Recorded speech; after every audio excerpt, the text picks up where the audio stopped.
Hello and welcome to Point of View, where we share the stories of notable Pittsburghers from their point of view. Joining us in the center today is Kiesha Lalama, director of the Pittsburgh Playhouse here at Point Park.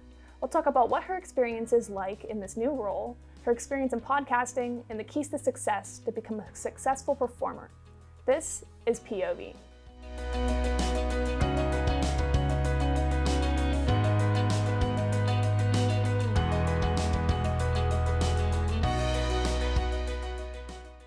Thanks for streaming with us. I'm Cassandra Harris. Kiesha Lalama is an esteemed dance professor at Point Park who has choreographed for films like Perks of Being a Wallflower and Sorority Row. After working at Point Park for 15 years, Lalama has come into her new role as director of the Pittsburgh Playhouse and hosts the podcast, Pathways to Perform. In her role as director, she's looking to reshape, quote, the Pittsburgh Playhouse into an endless realm of imagination and artistic expression. Welcome, Kiesha. Thank you for having me. I'm excited to be here with you. Thanks. Yeah. So when did the opportunity surface to be the new Playhouse director, and who came before you? Yeah, so a few months ago, I was approached by the president, and we were just talking about vision and mission for the university. And he asked if something at the Playhouse might be of interest to me. And then, of course, we started talking more and further about the managing and artistic director positions. And it just seemed like a natural fit where I'm at in my life and my career. Mm-hmm. And it aligned with the president's mission for the university as a whole. And I think together, just that serendipitous moment, the synergies aligned, and here I am. So it's very, very, very exciting. I can't wait. What's it like to go from teacher to being the director of the Playhouse? That's an excellent question. So I've been a professor here for actually 20 years. I got full-time 5 years into it. So I've been a full-time professor for 15 and teaching for over 30. I'm old, but I love it. I love teaching. I've been doing it for a very long time. I think what a lot of people don't know is that I was a senior executive at the Pittsburgh CLO. So for over 18 years, I juggled 2 full-time jobs. Oh, wow. So I was a professor here at the university while having a full-time job at the Pittsburgh CLO. I started there as an education director, overseeing their 7 education programs, which became 6 eventually. The Gene Kelly Awards, I think, might be probably most familiar in the city, as well as the CLO Academy. But then I evolved and got promoted to Director of Community Engagement, and from there, then Director of Strategic Initiatives, which allowed me to even expand further. So from those concepts, administration was always there for me. And so instead of having 2 jobs now, I have 1, which is great, which allows me to bring my focus and passion into one place. And it's been really quite wonderful, to tell you the truth. So you're no longer involved with the CLO anymore? So we're still partners, and I'm there for whatever they need me for. And certainly, Point Park and CLO have been simpatico for years. So we've had a lot of partnerships in different programs, different programming, different presentations, performances, education, certainly. So we're still partners, and that place has been a part of my life since I was 16, I think. Wow, yeah. So yeah, I'm a huge fan of the Pittsburgh CLO. So what responsibilities come with being a director? Yeah, so as the managing and artistic director, it's pretty much overseeing every aspect and every avenue of the Playhouse. Mm-hmm. So there's a lot of different things in regard to just managing, from the actual facilities to managing fundraising to managing sponsorships. And then artistic director is certainly more about the creative vision. And so being able to have those 2 working together, I think, is really important for where we're going. Yeah. Are you still involved with students, or do you still teach any classes? I can't give up teaching. I'm still teaching. So I'm teaching the entrepreneurship class. I think a lot of the students are wanting me to get back into the dance studio, and I will. Yeah. I miss it. Don't worry, I'm coming back. But yeah, I think just for now, I wanted to catch my bearings and make sure that I was giving this everything it needed, especially getting it from the ground up. Yeah. So could you tell me a little bit about what your podcast is and why you decided to start a podcast? You did some homework. Yeah. So I did have a podcast, Pathways to Perform. During COVID, I was talking to an amazing professor here, Mr. Patrick Malvahill. He's fantastic. And he said, you should launch a podcast. So for me, it was a way to connect with alumni from the university and connect with some of my friends. But it's always about mission and vision for me.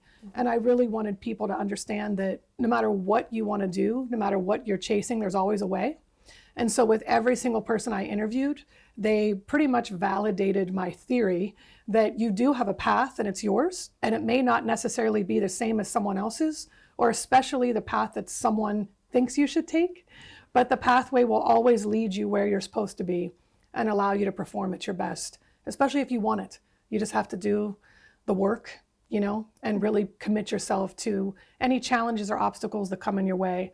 But there's stories. There's stories from people that are NFL football players, professional athletes, to the president of the Pittsburgh Pirates was on there, nice. As well as Broadway stars and educators. So we even had a health guru on there for people to talk to us about just physicality and making sure you're taking care of your body too. So the interviews were fantastic and they were great. Thinking about getting back into it, right? And just putting it under the umbrella of the Playhouse and really making sure that we continue those very important conversations. What kind of feedback did you get from the podcast? So positive. I still get these comments, please keep going. Where are you? So it's kind of fun, but I don't think it's me. I think it's the people that I'm interviewing and the stories that they're sharing. I think they resonate.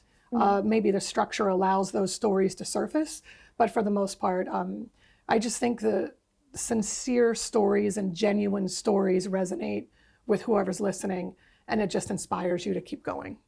So what is the key to being a really successful dancer or performer? Passion. I think it's passion. I do. I think that if you really love what you're doing and if you really want it, it's going to come your way. Success and happiness, right? So I think a lot of people might, in the early stages of your careers, be chasing a credit. If I do this, then I'm successful. I don't, in all my years, agree that that's the case. I think that happiness is success, truly. And whatever makes you happy is the only thing that matters. And so I think that passion, if you're passionate about it, it doesn't matter how hard the work is, you just do it and you love it, which leads to happiness and then ultimately success. How would you say that your passion transformed over the years? I'm a lot. Yeah. So I have so much passion. I am so passionate. I think I care maybe too much, if that's a thing, but I truly love life. I have 2 boys. I love them with everything I have. I love my friends. My best friend, Jason McDowell, who's a professor here, says that I have an insatiable zest for life. Yeah. And it's true. But I am, I don't know. I wake up every day and wonder what the day will bring, and I'm excited to make change, as cliche as that sounds. But yeah, I love it. So could you tell me about the differences between choreographing for a film or a Hollywood blockbuster versus choreographing for your students? Yeah, sure. So you might not believe this, but as much as I enjoy film, I much prefer live performance choreography. Yeah. Film's a little different. It's slow. It's so slow. So you could be sitting around for 12 hours and then not even get to you. Then you have to come back the next day and you're waiting. So it's like the hurry up and wait conversation, which is really hard for a dancer because we have no patience and we don't like to sit.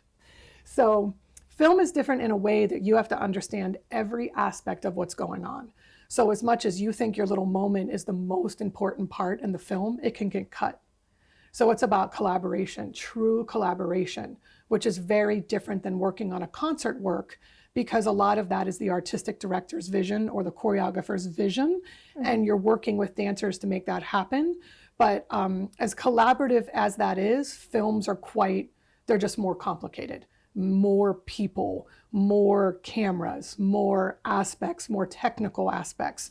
So you really have to be hyper aware of every aspect and kind of step back and make sure that you're working together to make it happen.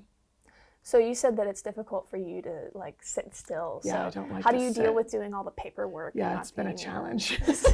So for me, my body is in shock because I've been here probably 8 o'clock in the morning till 8 o'clock at night, working Saturdays and Sundays.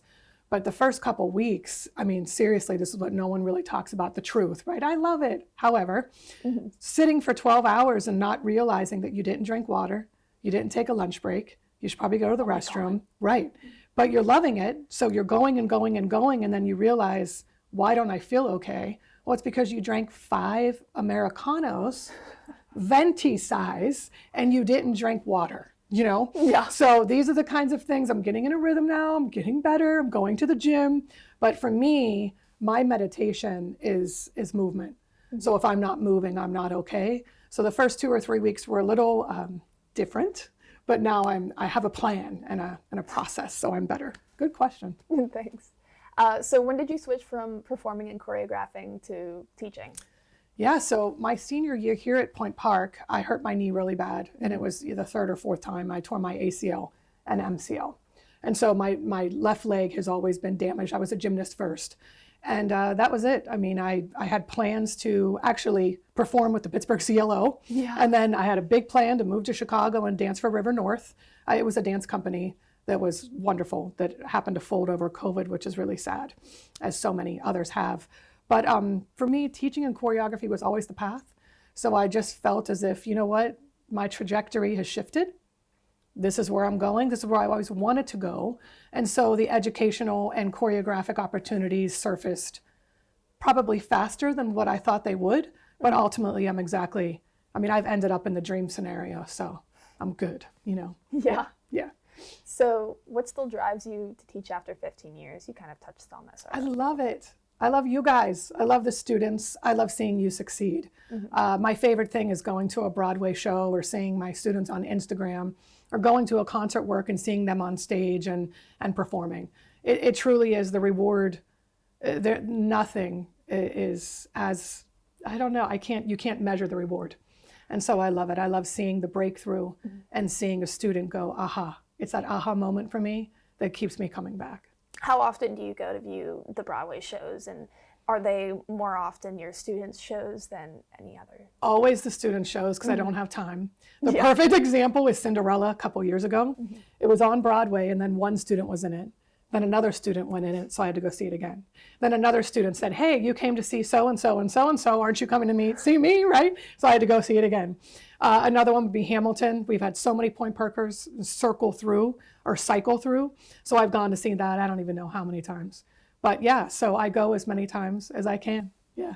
I have the whole Hamilton playlist memorized. It's brilliant. Yeah, it's brilliant. It's pretty great. Yeah. So when did you begin dancing and why? So dance for me came later. I was actually a gymnast. I started doing gymnastics at age 3. I was breaking all my mother's furniture and she had enough. So she put me in class and said, stop jumping on the couch. So she put me in the gym, and it was awesome. Hurt my knee. That was the first thing, right?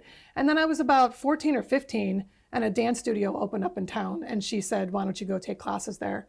And that was it. But I was always a choreographer. I remember correcting my first creative memory was looking at my gymnastic coach. He was choreographing the floor routine. He said, what's wrong with you? His hands were on his hips. He had this red tank top on. I'll never forget it. He's looking down at me, and I said, the dance doesn't go with the music. I was 7, maybe 8. He looked at me, he's like, all right, choreograph it yourself. And so I did. And it's one of my favorite memories, and my first creative memory. I was always making dances, always. Do you have it on video, or was it just a combo? No, I mean, we didn't have video back then. I'm old. I'm old. You're not that old. It was like You're not that old. those big 8-meter tape things. That's hilarious. I don't know if I have any gymnastic things on tape. That's hilarious. But the memories in my head, it was a puppet dance. I remember the music. It's interesting. So I guess that one gets to stay with me, which is great. That's really cool. Did you ever have any idea that you would be where you are today? No.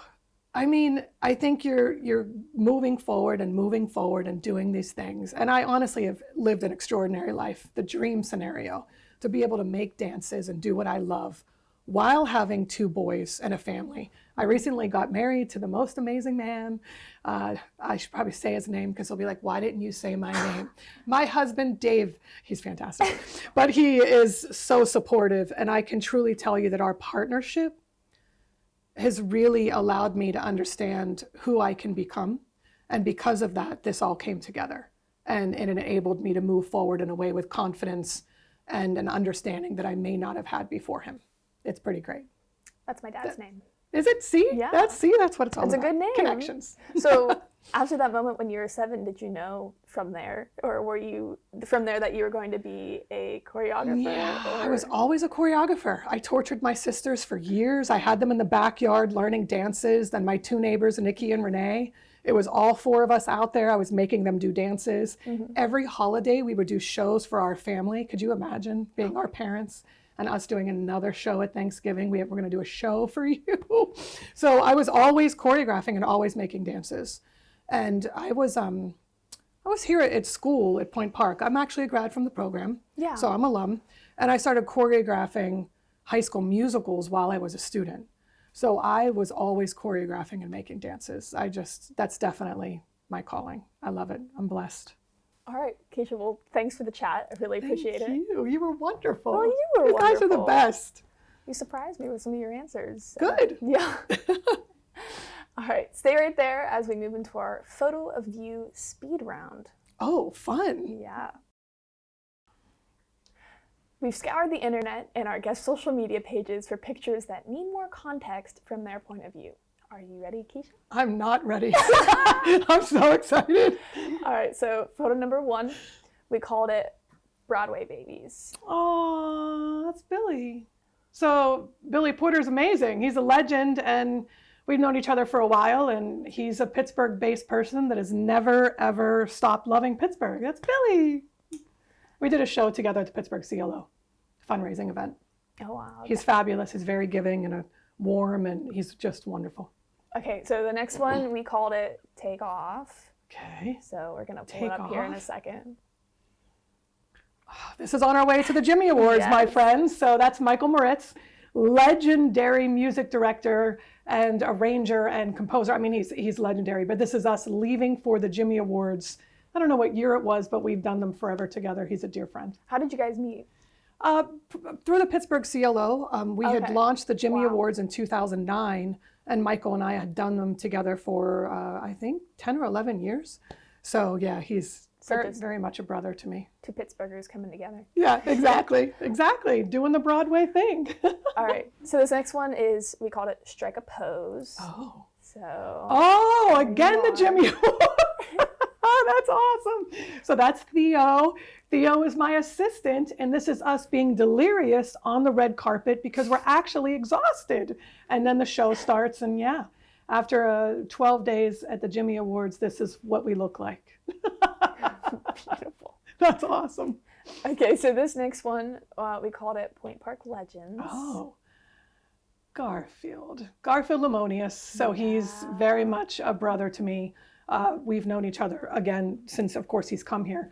I met Garfield at Booker T. Washington in Dallas, and he was an excellent teacher. And I just kept saying, what's your next step? What's your next step? Because I thought he would be a tremendous asset to our program. And we ended up kind of recruiting him, and he applied for a faculty position here and has been, of course, I mean, he's our dean now, and he's just been a tremendous asset and has elevated the quality and integrity of our program tremendously. He's a dear friend. So you were here at Point Park before he was. Yeah. And now he's the dean? He's the dean and artistic director of the conservatory, and then I'm the managing and artistic director of the Playhouse. We work together every day, which is really fun. Which is really fun. Okay, so the last one is, we called it Where's Kiesha? I wish I was there. Are you in the photo? Did you Photoshop me in there or something? No. That'd be awesome. You captioned the photo on your Facebook. You said, I wish Bradley's arm was longer. So we figured. Oh yeah, that'd be fun if I was there, but no, I'm not there. Unfortunately. Yeah, no. No, that would have been fun if I was there. That would have been awesome. But no. What a fun moment though. Legends in that photo. I wish I was there, but no. Yes. Someday. Not really, but. All right, Kiesha, thanks so much for joining us today. Thank you for everything. You guys are awesome.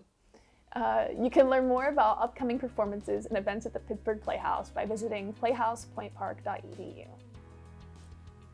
Thank you. All right. And thank you for streaming with us. Our show is produced here at the CMI with thanks from our partners at UView Television and the Point Park News Service. I'm Cassandra Harris. We hope to see you next time on POV.